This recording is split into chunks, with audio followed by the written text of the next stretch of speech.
ओम नमः शिवाय। आप सभी को नागपंचमी की हार्दिक शुभकामनाएं। आज सुनिए नागपंचमी से जुड़ी हुई दो पौराणिक कथाएं। पहली पौराणिक कथा के अनुसार प्राचीन समय में एक सेठ जी के 7 बेटे थे। सातों का विवाह हो चुका था। सबसे छोटे बेटे की पत्नी श्रेष्ठ चरित्र की, विदुषी और सुशील थी, लेकिन उसका कोई भाई नहीं था।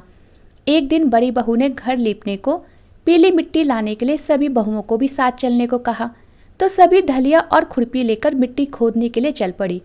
जिस जगह पर वह मिट्टी खोद रही थी वहीं एक सांप निकला, जिसे बड़ी बहू खुरपी से मारने लगी। यह सब देखकर छोटी बहू ने उसे रोकते हुए कहा कि इसे मत मारो, ये बेचारा तो निरपराध है, इसने तो कुछ भी नहीं किया। यह सुनकर बड़ी बहू ने उस सांप को नहीं मारा। तब सांप एक और जा बैठा। छोटी बहू ने सांप से कहा कि हम अभी लौट कर आती हैं, तुम यहाँ से कहीं मत जाना। और ऐसा कहकर वह सबके साथ मिट्टी लेकर अपने घर चली गई। और छोटी बहू घर के काम काज में फंसकर सांप से जो वादा किया था उसे भूल गई। सो उसे अगले दिन वह बात याद आई।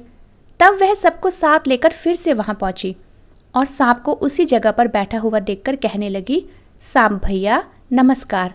सांप ने कहा, तू भैया कह चुकी है इसलिए तुझे छोड़ देता हूँ, नहीं तो झूठी बात कहने के कारण मैं तुझे अभी डस लेता।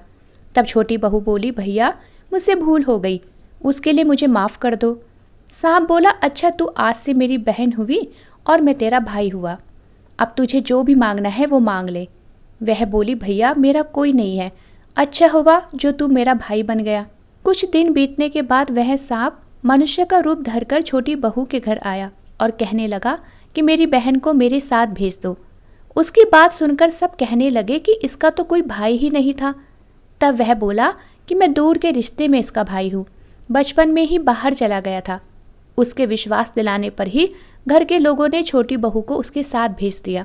अब उसने रास्ते में बहन को बताया कि बहन मैं वही सांप हूँ, इसलिए तू डरना मत, जहाँ चलने में कठिनाई हो बहन वहाँ तू मेरी पूंछ पकड़ लेना। छोटी बहू ने सांप भाई के कहे अनुसार वैसा ही किया और इस प्रकार वह उसके घर पहुँच गई। वहाँ के धन ऐश्वर्य को देखकर वह चकित हो गई। एक दिन सांप की माँ ने उससे कहा कि मैं एक काम से बाहर जा रही हूँ, तू अपने भाई को ठंडा दूध पिला देना। अब छोटी बहू को ये बात ध्यान ही नहीं रही और उसने गलती से अपने भाई को गर्म दूध पिला दिया, जिस कारण उसका मुख पूरी तरह जल गया। यह देखकर सांप की माँ बहुत क्रोधित हुई, किंतु सांप के समझाने पर वह शांत हो गई। तब सांप ने कहा कि बहन को अब उसके घर भेज देना चाहिए। तब सांप और उसके पिता ने बहुत सारा सोना, चांदी, जवाहरात, वस्त्र, आभूषण देकर छोटी बहू को उसके घर पहुंचा दिया। छोटी बहू के साथ इतना ढेर सारा धन देखकर बड़ी बहू ने ईर्ष्या से कहा कि भाई तो तुम्हारा बड़ा धनवान है, तुम्हें तो उससे और भी धन लाना चाहिए था। सांप ने जब बड़ी बहू की बात सुनी तो उसने अपनी बहन को सब वस्तुएं सोने की लाकर दे दी। यह देखकर बड़ी बहू कहने लगी कि अब इन्हें झाड़ने के लिए झाड़ू भी तो सोने की होनी चाहिए। सांप ने बड़ी बहू की बात सुनकर झाड़ू भी सोने की लाकर सामने रख दी। सांप ने छोटी बहू को हीरे मणियों का एक सुंदर अद्भुत हार दिया था। उसकी प्रशंसा उस देश की रानी ने भी सुनी। तब वह राजा से बोली कि सेठ की छोटी बहू का हार यहाँ मेरे पास होना चाहिए। राजा ने मंत्री को आदेश दिया कि उससे वह हार लेकर शीघ्र उपस्थित हो। मंत्री ने सेठ जी के पास जाकर कहा कि सेठ जी, महारानी जी छोटी बहू का हार पहनेंगी, वो हार उससे लाकर मुझे दे दो। सेठ जी ने डर के कारण छोटी बहू से हार मंगाकर मंत्री को दे दिया। छोटी बहू को यह बात बहुत बुरी लगी। तब उसने अपने सांप भाई को याद किया और उसके आने पर प्रार्थना की कि भैया, जो हार तुमने मुझे दिया था, रानी ने वह हार मुझसे छीन लिया है। अब तुम कुछ ऐसा करो कि जब वह हार उसके गले में रहे तब तक के लिए वह सांप बन जाए, और जब वह मुझे वापस लौटा दे तब फिर से वह हार हीरे मणियों का हो जाए। सांप ने अपनी बहन की बात सुनकर ठीक वैसा ही किया। जैसे ही महल में रानी ने उस हार को पहना, वह सांप का बन गया और यह देखकर रानी चीख पड़ी और रोने लगी। यह सब देखकर राजा ने सेठ के पास खबर भेजी कि छोटी बहू को तुरंत भेजा जाए। खबर सुनकर सेठ जी डर गए कि अब राजा ना जाने क्या करेगा। वह खुद छोटी बहू को साथ लेकर महल में राजा के सामने उपस्थित हो गए। तब राजा ने छोटी बहू से पूछा, बता तूने क्या जादू किया है, मैं तुझे दंड दूंगा।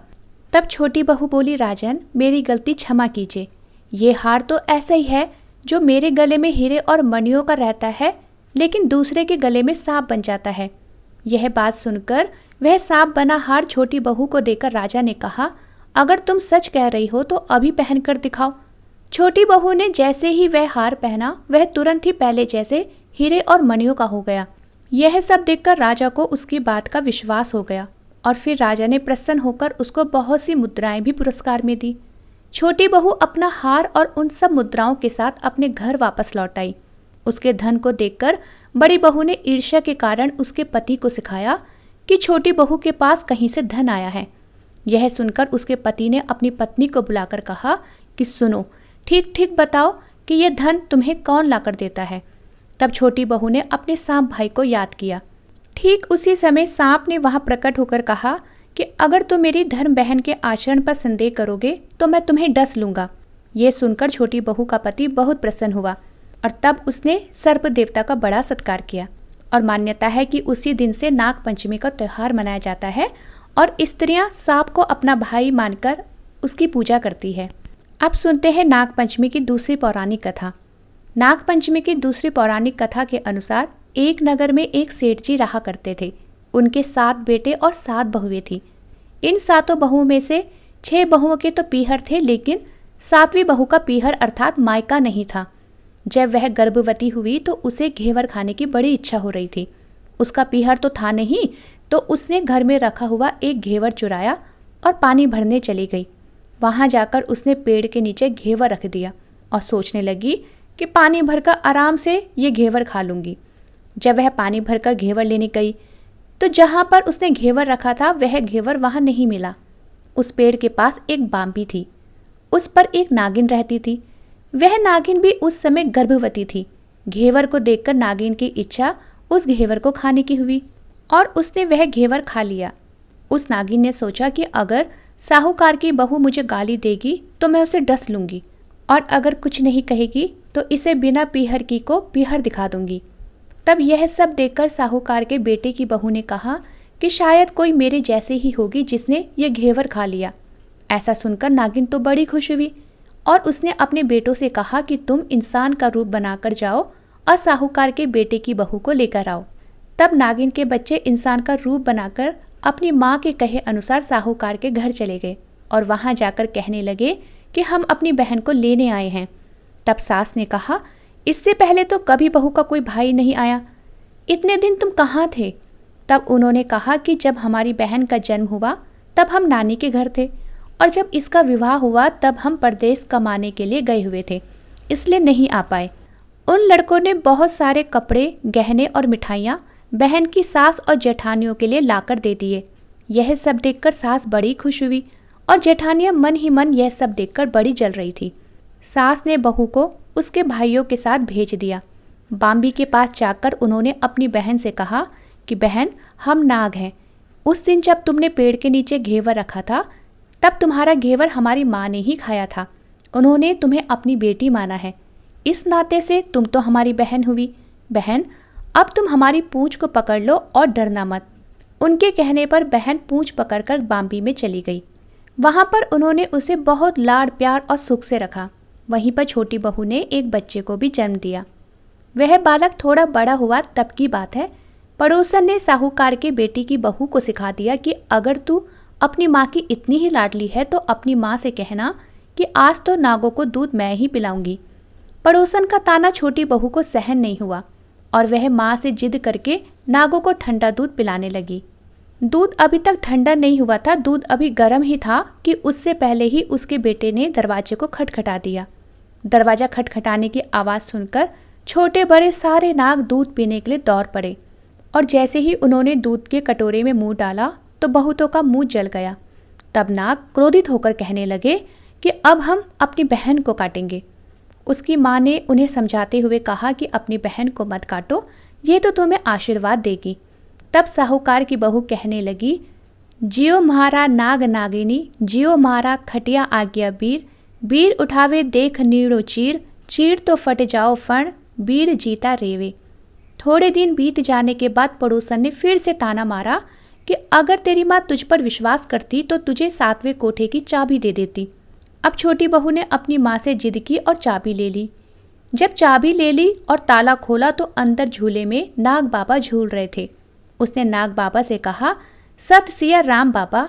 तब उन्होंने कहा कि तूने सत सिया राम कर लिया, नहीं तो मैं तुझे अभी डस लेता। तब उसने कहा कि आप तो मेरे पिता हो, भला मुझे कैसे डस सकते हो। और कहने लगी, जियो नाग नागिनी जियो वासुकी नाग, जिण मेरो लाड़ लड़ाया 9 करोड़ को हार। नाग देवता ने यह बात सुनते ही उसे 9 करोड़ का हार दे दिया। तब माँ ने अपने बेटों से कहा, बाई तो अब बड़े घरों में हाथ डालने लगी है, उसे घर पहुंचा दो। नागों ने साहूकार के बेटे की बहू को बहुत से कपड़े गहने दिए और वापस उसकी ससुराल पहुंचा दिया। थोड़े दिनों की बात है कि छोटी बहू का बालक झाड़ू तोड़ रहा था। तभी ताई ने कहा, झाड़ू मत तोड़, अगर इतना ही तोड़ने का शौक है तो अपनी नानी नाना के यहाँ से लाया होता। यह ताना सांपों ने सुन लिया और जाकर अपनी माँ से कहा। तब माँ कहने लगी, 2 झाड़ू सोने की बनवाओ और 2 चांदी की बनवाओ और दे आओ। तब ताइयाँ देखकर जल गई और कहने लगी, इसके तो ताना मारने से भी धन बढ़ता है। अब कुछ दिनों की बात है कि छोटी बहू का बालक गेहूं बिखेर रहा था। ताई ने फिर ताना मारा, गेहूं बिखेरने का शौक है तो अपने नानी मामा से ले आता, हमारे यहाँ तो मत बिखेर। सांपों ने फिर सुन लिया, जाकर अपनी माँ से कहा। तब माँ ने कहा, तो बेटा 2 बोरी दाने सोने की घड़ाओ और 2 बोरी दाने चांदी की घड़ाओ और दे आओ। ताइयाँ और जल गई और देखकर कहने लगी कि इसे ताने मत मारो, छोटी बहू को तो ताने मारने से भी इसका धन बढ़ता है। अब छोटी जेठानी लकड़ी लेने गई। जहाँ पर वह लकड़ी लेने गई वहाँ सांप बैठा हुआ था। उसने सोचा कि सबसे छोटी बहू को पहले भेजना चाहिए, सांप उसे खा जाएगा तो सारी मुसीबत ही मिट जाएगी। अब छोटी बहू लकड़ी लेने गई तो वहाँ पर सांप बैठा था। वह सांप से बोली, भैया राम राम। सांप ने झट से उसे बिछुए दे दिए। पहनकर वह छम छम करती आई। यह सब देखकर जेठानियाँ और जल गई। 2-4 दिन बाद पान की गड्डियों में एक सांप देखा तो बड़ी जेठानी ने सबसे छोटी बहू को पान लेने भेजा और सोचा आज तो सांप जरूर छोटी को काट ही लेगा। इधर सांप को देखकर छोटी बहू कहने लगी, भैया घर के क्या हालचाल है, घर में सब ठीक तो हैं, सबको मेरा राम राम कहना। बहन की बात सुनकर सांप ने उसे मुद्री पहना दी। जब जेठानी ने देखा फिर जल उड़ गई। जब छोटी बहू का पति दुकान से आया तो जेठानियों ने उसे सिखा दिया कि तेरी बहू की तो सांप बिच्छुओं से दोस्ती है। तब साहूकार का बेटा अपनी पत्नी को रात में बुलाकर कहने लगा, सच सच बता, सांप बिच्छू तेरे क्या लगते हैं जो तुझे काट खाने के बजाय तुझे गहने देते हैं। तब बहू कहने लगी, वो तो मेरे भाई भतीजे लगते हैं। फिर उसने सारी बात अपने पति को बता दी। सुनकर पति बोला, तो क्या तेरे भाई भतीजे तुझे ही बुलाते हैं, कभी अपने जमाई को यानी हमें नहीं बुलाते? वहीं कोने में छुपे सांपों ने ये बात सुन ली और जाकर अपनी माँ से कहा। माँ ने कहा, ठीक है, दोनों को बुला लाओ। अब वे सांप इंसान का रूप बनाकर दोनों को और उसके बच्चे को बुला लाए। खूब कपड़े गहने देकर बाद में तीनों को धूमधाम से विदा कर दिया। ऐसा समर्थ पीहर नाग पंचमी की कहानी कहने वाले को और नाग पंचमी की कहानी सुनने वाले सबको मिले। जैसे अनपिहरी वो बहू पहले रही थी वैसे किसी को भी न रखे। हे नाग देवता, इस कथा को कहने, सुनने और हुंकारा भरने वाले सबकी मनोकामनाएं पूर्ण करना, सबके दुख दूर करना। ये थी नाग पंचमी से जुड़ी हुई 2 पौराणिक कथाएं। उम्मीद है आपको वीडियो अच्छी लगी होगी। वीडियो अच्छी लगी हो तो वीडियो को लाइक, शेयर और चैनल को सब्सक्राइब करना ना भूलिएगा।